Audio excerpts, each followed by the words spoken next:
Το Κέντρο Ευρωπαϊκής Πληροφόρησης Europe Direct της κοινοφελούς επιχείρησης του Δήμου Θεσσαλονίκης σας καλωσορίζει στη σειρά με podcasts.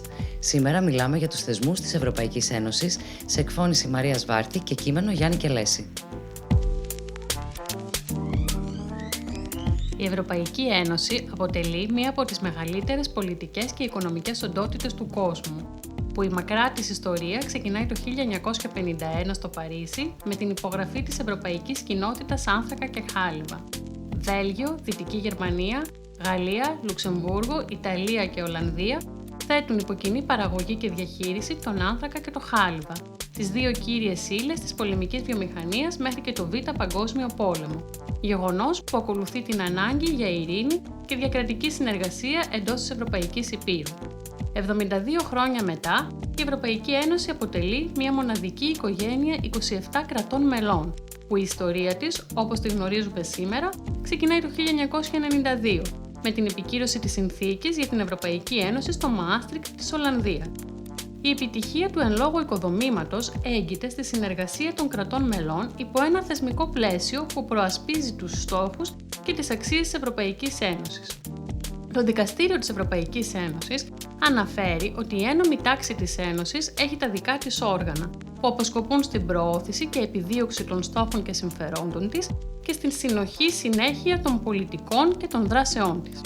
Η Συνθήκη της Λισαβόνας το 2007 χαρακτήρισε τα όργανα αυτά θεσμικά, ενώ η Συνθήκη για την Ευρωπαϊκή Ένωση τα διέκρινε σε όργανα δράσης, Ευρωπαϊκή Κεντρική Τράπεζα, Ευρωπαϊκή Επιτροπή, Συμβούλιο της Ευρωπαϊκής Ένωσης, Ευρωπαϊκό Συμβούλιο και σε όργανα ελέγχου, Ευρωπαϊκό Κοινοβούλιο, Δικαστήριο της Ευρωπαϊκής Ένωσης, Ελεγκτικό Συνέδριο. Τα θεσμικά όργανα της Ευρωπαϊκής Ένωσης είναι τα 7 κύρια όργανα λήψης αποφάσεων της Ευρωπαϊκής Ένωσης. Όπως αναφέρονται στο άρθρο 13 της Συνθήκης της Ευρωπαϊκής Ένωσης, είναι 1. Το Ευρωπαϊκό Κοινοβούλιο, 2. Το Ευρωπαϊκό Συμβούλιο, 3. Το Συμβούλιο της Ευρωπαϊκής Ένωσης, 4. Η Ευρωπαϊκή Επιτροπή, 5. Το Δικαστήριο της Ευρωπαϊκής Ένωσης, 6. Η Ευρωπαϊκή Κεντρική Τράπεζα, 7. Το Ευρωπαϊκό Ελεγκτικό Συνέδριο. Το Ευρωπαϊκό Κοινοβούλιο απαρτίζεται από τους αντιπροσώπους των πολιτών της Ένωσης, τους ευρωβουλευτές, οι οποίοι εκλέγονται σε άμεση μυστική καθολική ψηφοφορία κάθε 5 έτη, χωρίς να υπάρχει ενιαία διαδικασία. Ταυτόχρονα δηλαδή σε όλα τα κράτη-μέλη. Πρόεδρος του αυτή τη στιγμή είναι η Μαλτέζα πολιτικός Ρομπέρτα Μετσόλα, η πρώτη γυναίκα πρόεδρος του Ευρωπαϊκού Κοινοβουλίου από το 2002.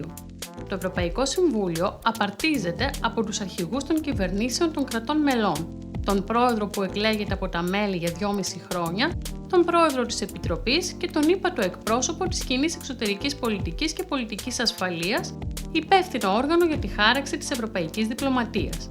Πρόεδρος του είναι ο Βέλγος πολιτικός και πρώην πρωθυπουργός Σαρλ Μισελ.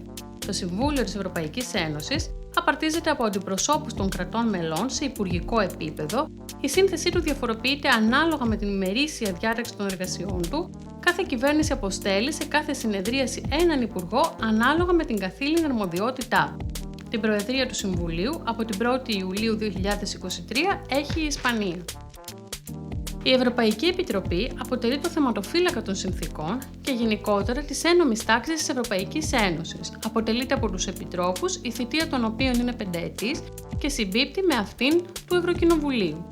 Είναι το πολιτικά ανεξάρτητο εκλεκτικό όργανο της Ευρωπαϊκής Ένωσης και το μόνο αρμόδιο για την κατάρτιση προτάσεων για νέα ευρωπαϊκή νομοθεσία και εφαρμόζει τις αποφάσεις του Ευρωκοινοβουλίου και του Συμβουλίου της Ευρωπαϊκής Ένωσης. Πρόεδρος του είναι η Γερμανίδα γιατρός Ursula von der Leyen, πρώτη γυναίκα στην ιστορία του. Το Δικαστήριο της Ευρωπαϊκής Ένωσης είναι το ανώτατο δικαστικό όργανο Ευρωπαϊκής Ένωσης και αποστολή του είναι να ερμηνεύει και να εφαρμόζει το ευρωπαϊκό δίκαιο έχοντας παράλληλα υπερεθνική φύση. Πρόεδρος του είναι ο Βέλγος δικαστής Κόεν Λέναερτς, ενώ μακροβιότερος με 12ετή θητεία είναι ο Θεσσαλονικιός καθηγητής δημοσίου δικαίου Βασίλειος Κουρής. Η Ευρωπαϊκή Κεντρική Τράπεζα είναι αρμόδια για τη διαχείριση του ευρώ και τη χάραξη εφαρμογή της οικονομικής νομισματικής πολιτικής της Ευρωπαϊκής Ένωσης. Στόχος της είναι να διατηρεί σταθερές τις τιμές και να στηρίζει την οικονομική ανάπτυξη, ενώ έχει το αποκλειστικό δικαίωμα να επιτρέπει την έκδοση τραπεζογραμματίων σε ευρώ μέσα στην Ένωση που εκδίδονται είτε από την ίδια είτε από τις εκάστοτε εθνικές κεντρικές τράπεζες. Πρόεδρος του είναι η Γαλλίδα δικηγόρος Χριστίν Λαγκάρντ. Το Ευρωπαϊκό Ελεκτικό Συνέδριο εδρεύει στο Λουξεμβούργο. Η συνθήκη του Μάστριχτ το αναγόρευσε σε κύριο όργανο της Ευρωπαϊκής Ένωσης. Αποτελείται από έναν υπήκοο από κάθε κράτος μέλος και η αποστολή του είναι η εξασφάλιση του ελέγχου των λογαριασμών της Ευρωπαϊκής Ένωσης. Σημερινός πρόεδρος του είναι ο Ιρλανδός Τόνι Μέρφι. Μέσω των θεσμικών της οργάνων και της άμεσης μεταξύ τους συνεργασίας, η Ευρωπαϊκή Ένωση πετυχαίνει την εύρυθμη λειτουργία ενός οικοδομήματος με οικονομική και πολιτική φύση και βάση 27 κρατών μελών, 24 επίσημων γλωσσών και σχεδόν 450 εκατομμυρίων πολιτών. Ήταν οι θεσμοί της Ευρωπαϊκής Ένωσης από το Κέντρο Ευρωπαϊκής Πληροφόρησης Europe Direct της κοινοφελούς επιχείρησης του Δήμου Θεσσαλονίκης. Ακολουθήστε το Europe Direct σε Facebook, Instagram και μάθετε περισσότερα.